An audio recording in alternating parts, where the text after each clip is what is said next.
I was thinking, what if the religions had a pray-off? Like Muslims, not really Buddhists, but like Muslims, the real competitive religions like Christianity, Muslims, Catholicisms, or whatever permutation of or denomination of those that you have. What's another religion? Like Hinduism. You have a pray-off. Everyone, we like challenge all the religions to a pray-off. Like everyone prays. Everyone part of that religion prays. And we have some sort of like a coin toss, like a dice roll or something, or a lottery ball pick, and we decide who the real religion is by having a lottery system where you get a certain number or whatever. You have a certain combination of numbers, and whichever religion wins the lottery is the religion. We all decide, okay, if you pray to your God enough, if you pray enough, your God will come through. It's a challenge between the gods. Or if there is only one God, that God will be like, all right, I will reveal myself through this lottery system. Because the one God that's real is going to make itself known by making the lottery happen. It's a stupid idea. It doesn't work because if you're not, no religion would, I don't think any religious people would think this is a good idea. But if your brain works like most people in sports and you're competitive, you would say, yeah, that's it. That's how we're going to decide which religion is the right one. We're going to have a pray-off. We're all going to get on our knees and pray for the right lottery numbers to come up. But I think I used to be Christian, or I used to, align with that belief system. And I think they would say, well, it's kind of counterintuitive because you're not having faith. So if you're using a lottery system to make God reveal himself, you're asking God to reveal himself. So you then won't have to have faith, right? Which is kind of a cop-out, but it's not a cop-out. I actually respect it. I'm not making fun of religious people. It does make sense, because if you would to challenge God and say, make the sky red. Make the sky red or you're not real. It feels very, even I grew up religious, so even when I say, make the sky red or you're not real, I get uncomfortable. I get uncomfortable with that. I think it's weird. I feel like so I think in the Bible, Saul went to a fortune teller, went to a psychic, because he wanted to know what to do. He wanted the psychic to know his future. He went to a fortune teller and he died the next day. I don't know what Bible verse that is. I don't even know if I ever really learned it, but I remember my mother telling me that whenever I wanted to go to a psychic, or there was some sort of fortune teller cartoon or something like that. My mom said, Saul, he wanted to know his future, and God killed him after he knew his future. So there are parts of me, like, I won't even blaspheme. I'm afraid of blaspheming because I think deep down I believe in God, like God in the sky, killing people who go to fortune tellers. I believe that. It's in my head, so I'm not the type to blaspheme or tell God to do something to reveal himself. I'm just not the type. But it is a funny idea to have a pray-off, to have a big praying competition live on TV. We all pray. We all have a lottery system. You're panning to different countries, all on their knees, all on their prayer rugs, praying that the right numbers come up and prove that God is real. I think that would be so funny. And also other religions talking shit and saying, oh, your religion is bitch ass because you can't even pray to your God. Ask the right lottery numbers to come up. That's a weak sauce God. I would love that too, just to see people talking shit about each other's religions. Oh my God, it'd be pretty incredible, because it does reduce religion down to a competition, which it is not. It is a ideology, a way of believing, so it doesn't really work. But it would be funny. It would be a good joke, I think. Okay, what else do I have? This is messed up. We don't care about the Ukraine anymore. I know, and I'm not going to backtrack that. I haven't thought about the Ukraine since I read my note, which I probably put in here 2 weeks ago. I haven't thought about the Ukraine. I have not. I think that's all I have to say. I'm not making light of what's going on over there. I'm not even justifying my apathy towards the situation. I am just bringing up the fact that I have not thought about it in 2 weeks. I have not thought about it in a long time. And there was a time where I was doing a lot of research, I was doing a lot of reading, and I was very concerned about that. And I realized because it was in the news was why I cared, and it's not in the news. And now the mental taxation that it was giving me is gone. I do not think about it. I'm not saying I should think about it. I'm not saying I shouldn't think about it. I just need to make it known that I don't think about the Ukraine anymore. And isn't that kind of interesting? Because I was very concerned. I don't want to project, but I got a feeling a lot of us aren't. And isn't that weird? I think we were all very concerned for a long time. Nothing changed. And I should just speak for myself. I was very concerned for a couple weeks, and now it does not cross my mind, but nothing changed.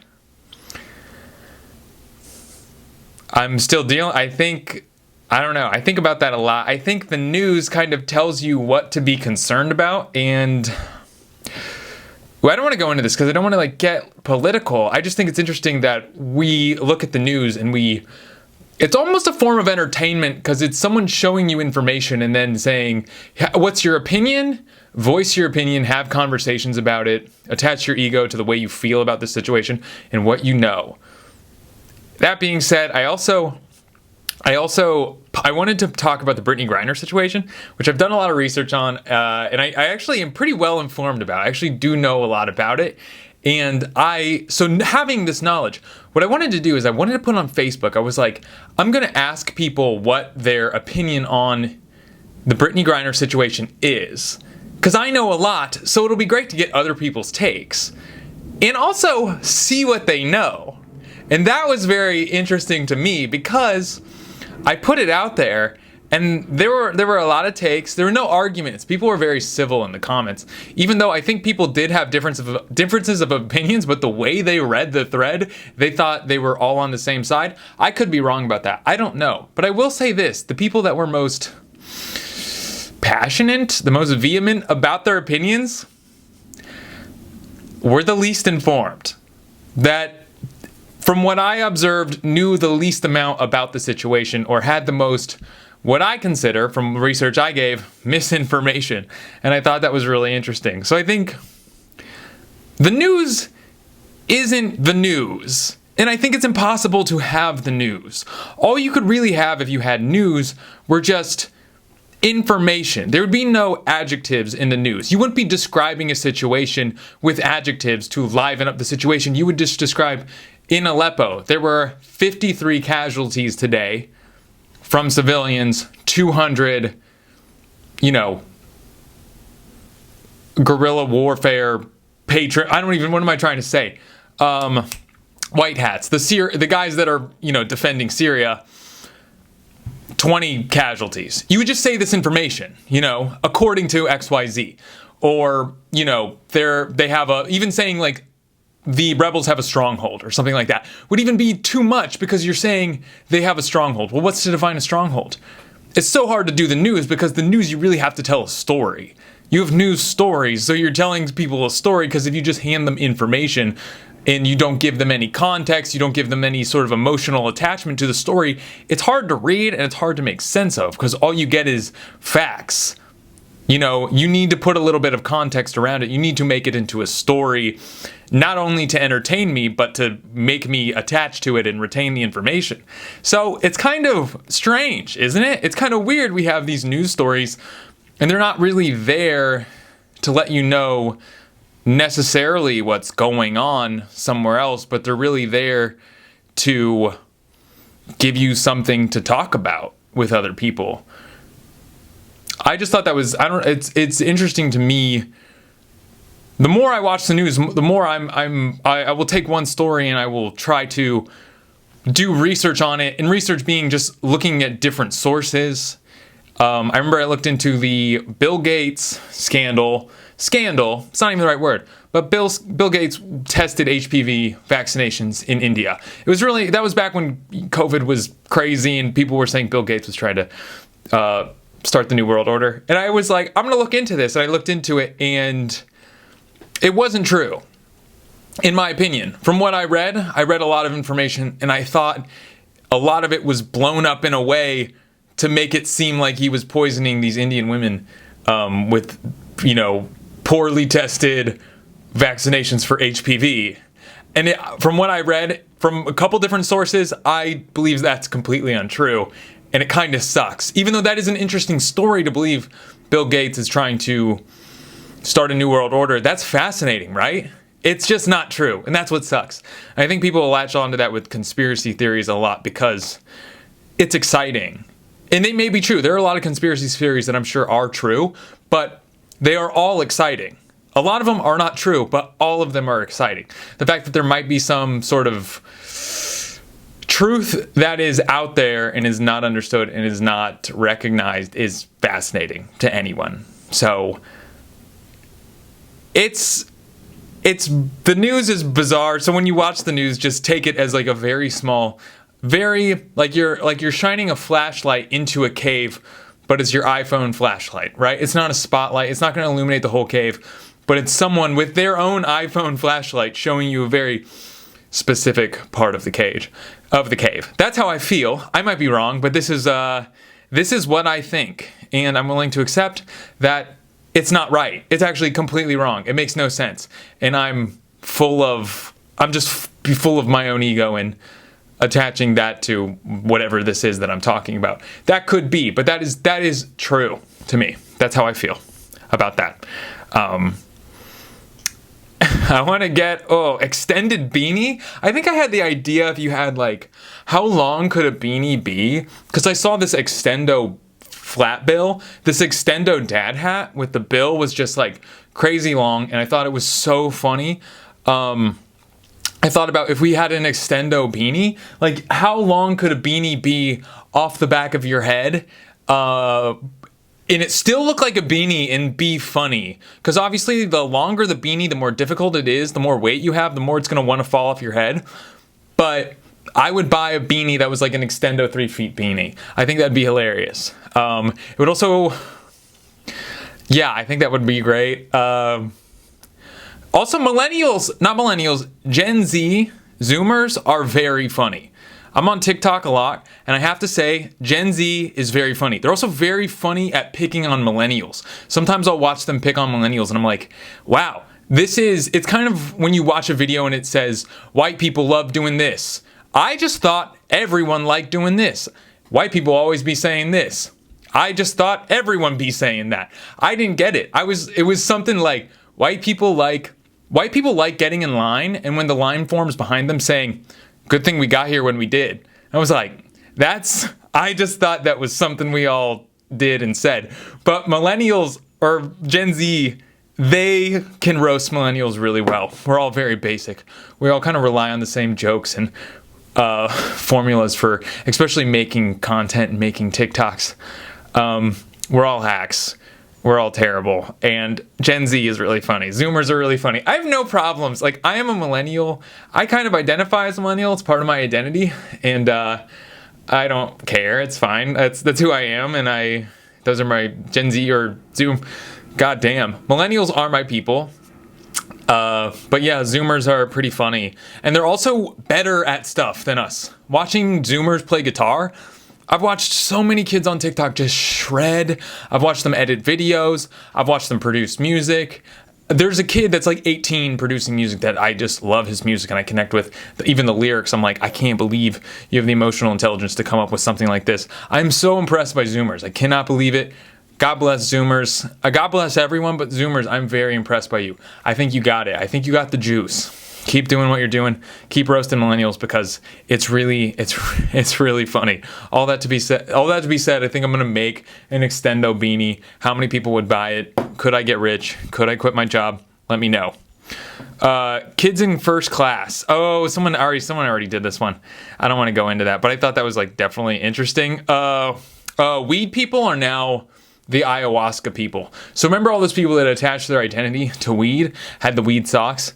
And, we're just like, I'm a stoner. Remember there were stoner comedies. There were movies that were dedicated to like making stoners laugh. And they didn't make sense. They made no sense at all. All the jokes didn't have to make sense because it was the idea that they were on drugs and they were high and it was silly. It was like when people would post on Facebook them being under laughing gas, them being under carbon Carbon monoxide. Not that would kill you. Carbon, whatever. CO2. Carbon dioxide. Thank you. I don't know if that's right. That feels like the thing you breathe out. Anyway, them under laughing gas, so they would come out of Facebook. I would get so jealous because they would get all this attention and everyone would say they were so funny because they were under laughing gas, and they would just say, they'd be wilding under laughing gas talking about the craziest shit, and everyone would like it. Everyone would say, this is so funny. I would be jealous because I wanted that attention. I'm like, well, I'm funny. Anyone can be funny under laughing gas, you know? So I think I had the same issues. But weed people are now ayahuasca people, because you can't attach your identity to weed anymore. That's insane. But you can be a drug guy. You can be the mushroom guy. You can be the ayahuasca guy. You can be the guy that's like, let me take you to Burning Man. You can be a burner. That's definitely an identity. But being a weed guy, not cool anymore. You can't do it. People are on weed. It's like medicinal now. It's like being like a Humira guy, you know, or was like a boring drug, or like Chantix guy, you know? That's not an identity, that's just a medication. So I think drug identities are still around, but they've migrated into, you know, because I can't listen to people, I've done some drugs, I've only really done drugs to not have to listen to people tell me about what that drug's experience is like, right? So if someone says, have you done coke before? I can say, yeah, I've done it. Yep, done coke. I don't have to listen to them tell me about what it's like doing coke. I know. I've done it. Don't talk to me. I don't need to listen to your experience anymore. I don't have to listen to people tell me, oh, mushrooms, I saw a ghost and he came to me. He like enlightened me. I'm like, that's great. I can't understand it. I can't. That's an emotional experience that you had while you were on drugs, and that's great. I love that for you. It's like someone explaining a dream to you. You're like, I wasn't there. You were the only one there. You are the only one that can have this experience. This is yours. This is yours to keep. And meditate on, think about what the dream meant to you. Maybe if you come to me with your dream and you say, hey, I had this dream and here's the revelation I had. Here's what I think it meant. Here's what it tied into. And I think I had this dream for a reason. I think my brain was trying to tell something to me subconsciously. I'm here for it. I'm here for that. But don't tell me about your dream. Just don't. Don't tell me about your drug experience. Don't tell me about how you saw God. You didn't see God. I don't believe you saw God. I believe that you believe you saw God. I think that's cool. But I don't believe that you saw God. I don't. I'm sorry. Also, I think there's a part of it that's them saying, God revealed himself to me. Me. Not you. Me. And I think that upsets me a little bit. I think I get a little bit annoyed by that. Someone saying, hey, God revealed himself to me. God took the time to talk to me. And I'm like, well, you didn't talk to me. You think you're better than me? You think God wants to talk to you when he can talk to me? Doubt it. I fucking doubt it, dude. Okay, imagine seeing Kiss. Seeing what Kiss looks like. You see them in all their makeup, their entire costumes, their hair done up. They have like the spiky shoulder pads and everything. You look at this band. You're a Gen Z. You've never heard Kiss's music before. All you have to gauge what type of music they play is the way they look. That's it. That's all you have. So you go and you think, oh, this is going to be the heaviest like death metal band I've ever heard. You're expecting like drop C tuning, electronics effects that make the bass shake, and just satanic screaming music. Also, you know the band's name is Knights in Satan's Service. You know that too. You know that's what it stands for. You're expecting the most insane pig squealing, screaming, sounds like the devil, right? I'm expecting some real satanic shit. I'm expecting some super heavy music. Like what's a Bring Me the Horizon, like an old Bring Me the Horizon, or Whitechapel. I think Whitechapel was a band, not Whitechapel. But anyway, this why can't I come up with like super heavy bands anymore? Or like Bad Omens. That's a band too. You're expecting the heaviest thing you've ever heard. If you've listened to heavy music, if you know what I'm talking about, that's what you're expecting from Kiss. You're expecting insane. You're expecting to see the devil. And then they come out and they play, I'm gonna rock and roll all night. You hear that? That's what they come out and play. You'd be like, is this a joke? This is Knights in Satan's service? This is the music? It's funny because there was a time where that was heavy metal. Kiss was heavy metal. People would hear that and they'd be like, what is this? It's too loud. This was the devil's music. That's what they thought the devil's music was I want to rock and roll all night. That's funny. That's hilarious to me that people were like, this is satanic, hearing I want to rock and roll all night and party every day. They're like, that's the devil's music, huh? Is it? No, I don't think so.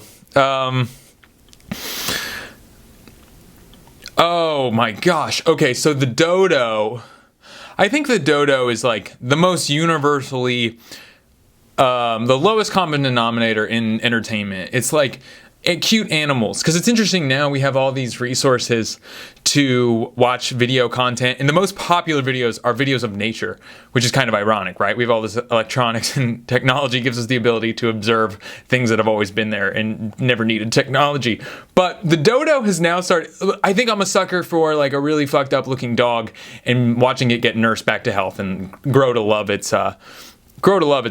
It's everyone likes that. I think it feels good. It's endorphin rush, oxytocin, feels good. But they showed an animal. They've been doing this a lot lately.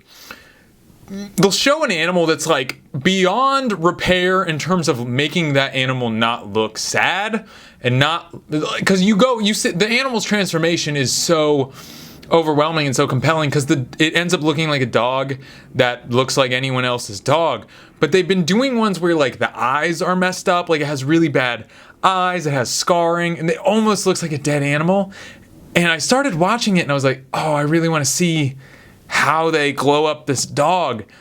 They glowed up the dog, but it still like had just unrepairable parts to it, and it still looked really in sad shape when you got to the end of the video. And I was like, you can't do that. You have to be able to take a dog that you can make look like a happy dog. Because they took this cat or this dog and they repaired it. It looked happy, but it just looked so messed up that I was like, don't show that video. Show the other ones, but if the animal's still at the happy ending, the animal, you still see it and you're like, oh my God, what happened to that animal? You can't show it. It's still sad, you know? You can't, if the dog doesn't look cute, it still just feels sad, you know? It's obviously happy that the animal's not suffering, but you want to see the transformation and you want to see it look cute again. If the cat's missing its eyes, just repair the cat, love the cat, but don't show the video. So, not like anyone's listening, but, I was thinking about this. Okay, RWTF, right? So Reddit/r/WTF. If you're not a Redditor, basically WTF is like, it's showing you what the fuck. It's like, what the fuck is this? This is a really fucked up video, which you were probably asking, well, why would you watch that? Why would you watch disturbing stuff like that? There's no death. They don't show death, but they show a lot. And I thought about, why do I watch this? Why do I have this? Because even when I see the flag come up, WTF, not safe for work, I get excited. And I realize that I get a buzz. Like I get a nicotine hit. Like I get a buzz when I see something messed up on WTF. I have to admit that. When I see it, I get a thrill. And I'm like, that's why I subscribe. Because even when I see it, when I know it's coming, the stimulus in my brain goes off that says, you're about to see something you're not supposed to see. You're about to see a dark side of human life that is going to affect your brain. And I get excited. So I see something messed up, something not good.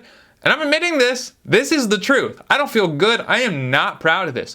But when I see it, I see a guy fall off a moped and I see it and I'm like, buzz. I don't know if it's a good buzz or a bad buzz, but my brain, you know when you smoke a cigarette, you do a shot, you eat Sour Patch Kids, you stuck your hand in the Sour Patch bag and you knew what was gonna happen. You knew what your brain was going to do once it ate the Sour Patch Kid. Even before you're about to eat the Sour Patch Kid, your brain is already anticipating the Sour Patch Kid. And it goes off. Your brain gives you a little bit of juice. I don't know what it is, like a serotonin? Synapse? I don't know. I'm not a doctor. Oh, The Office. Do I want to talk about The Office? I think I'll just... The Office is good because people do not deliver their lines. And I think that's what's great about it. I think most shows, they deliver their lines. They do it almost like a stage play rather than a TV show like you're watching real life. And I think The Office is good because no one delivers their lines, right? They just say their lines because the camera is known, right? It's like the camera is, you're aware of the camera. All the actors are supposedly aware of the cameras. The cameras are not the real cameras, but they're cameras shooting a documentary. So no one delivers their line. So it's a completely different experience than any other show because you're watching a show and people deliver their line. They speak up, they say the line in the script, you hear it, and then you process that and you're like, okay, we're moving the plot forward. Versus The Office, there's no awareness. Like nobody delivers their line because it would be weird, right? Because you're watching real life. And you're supposed to feel like you're watching real life, so no one delivers their line. So the viewing experience, I believe, is significantly better because it feels like you're not supposed to watch it. Because if someone's delivering their line, it feels like, hey, listen to me say my line. I'm going to say it loud and clear so you can follow along to the plot. But when someone's not delivering their line like that, because even reality TV shows are guilty of this, people deliver their lines in a weird way to move the plot forward, which is not ideal, right? Because you don't want that, because you don't want it to feel like, oh, they're delivering their lines, they're aware of the camera. It feels weird. So that's my point. And I love The Office. I like basic stuff. I really do. I enjoy, that's what I like. I like The Office. It's great. Signing was here for a hot minute. Remember when signing was like, learning sign, it's so hot in here. Learning sign language was like very hot. It was in vogue. That was like the language everyone was learning. Everyone was learning signing. I feel like it was this very empathetic language to learn. If you were learning signing, I feel like you got some like social credit from that. Oh, you're learning signing? You know how to sign language? It was hot. There was always an interpreter. There was like in every like State of the Union address or any sort of presidential debate or any big event, there was someone signing. It was hot for a minute. We were like, yes, signing for the deaf people. The deaf people finally getting it. And then now you just don't see it anymore. Do people maybe like cochlear implants or whatever made it so everyone can hear, but like no one signs anymore. We really cared there for a minute, but now it's like, oh yeah, that was kind of 2012. We just kind of talk and hope they can read lips now. People don't care about signing. I don't know what happened. All right. Moving somewhere so it'll be attached to your identity. Oh, this is interesting. I watch Josh Wilson. How to with Josh Wilson. He's in New York and he does a lot of just filming random footage. And there are people who move to New York. I moved to LA because I want people to be like, oh, Joey Bertov lives in LA and that's cool. He is a cool LA guy. I like being here. I like it when people ask where I live so I can say, I live in Los Angeles, because that's part of my identity. That's kind of how I define it. I look at people in New York, and there are a lot of people that move to New York. So like, I want to be a New Yorker. I want to tell people I'm from New York. I want to have secret places in New York that I go to. I want to come back to Ohio or Indiana and tell people about my experience in New York and how I'm different from them now because I live in New York. I do the same thing with Los Angeles. I tell people like, yes, I'm an Angelino. I believe this about myself. It's now part of my identity. Indiana is not really part of my identity, nor do I want it to be. Definitely a part of who I am, but it is something I attach myself to. I believe like true New Yorkers, true Angelinos are people that are just here. They just are. If you ask them if they're an Angelino, they're probably like, I don't know. This is just where I live. Because they film a lot of people in New York who are just there. They didn't move to New York because they wanted to be in New York. They just ended up there. And I feel like those are the true New Yorkers because everyone else is there trying to be a New Yorker. So the only real people that are actual New Yorkers are the people that just ended up existing in New York. And that's truly what the New York experience is, because you're unaware that there is a New York a New Yorker energy or vibe. You're just living there. Versus if you're aware of it, like me in Los Angeles, I'm aware of it. So I want to be an Angelino. I want to be a part of it. I'm aware of the Los Angeles experience, which I think makes it so I'm not an Angelino in that sense, right? Because if you move somewhere because you're like, I want to live in New York, it's going to change me. I'm going to be a New Yorker. I'm going to act like a New Yorker. I'm going to have all my spots. I'm going to know the city. I'm going to take pride in that. You already kind of aren't, because you are what you are, not what you're trying to be. And I think if you're trying to be that, I think it's impossible to be it, because you're putting in effort. It's what you are organically. Whatever you put out is who you are. And if there's any effort in being something, stop. You should stop. So if someone were to say, well, you're not a real Angelino, you've only been here like 5 or 6 years, I'd have to say, yeah. I'm just a guy that's lived here 5 or 6 years. I'm just a guy existing here. Do I know where to get the best Italian food? I don't. I eat at home a lot, to be honest. But what I can tell you is I don't want to be anywhere else. That's it. I don't care. This is it. There's nowhere else I would rather go. I could think about moving somewhere else. I'd probably be happy there. But right now, I think this is the best place I could possibly be. That's it. Am I Angelino? Who's to say?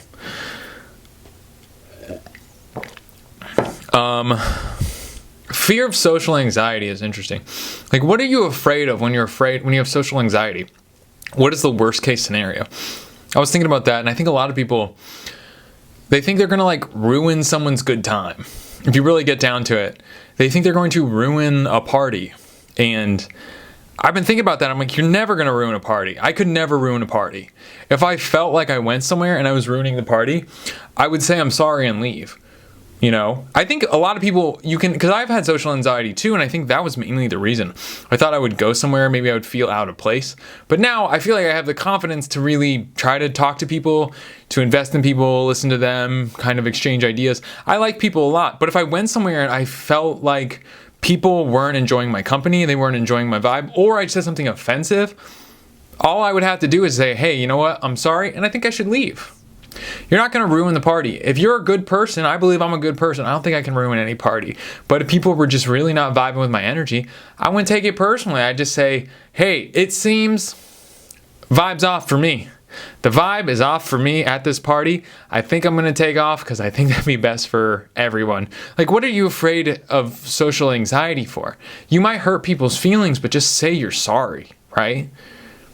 Just say you're sorry. It's so easy to like fix that. That's all you can do. And if someone's still hurt after you apologize, like, that's really, it sucks that it happened, but like, dude, you're going to leave the party and it's over. Like, it's done. You don't have to think about that person that you hurt anymore. You did everything you could. Maybe if you said something really fucked up, you can try to rectify it and like pay them $20.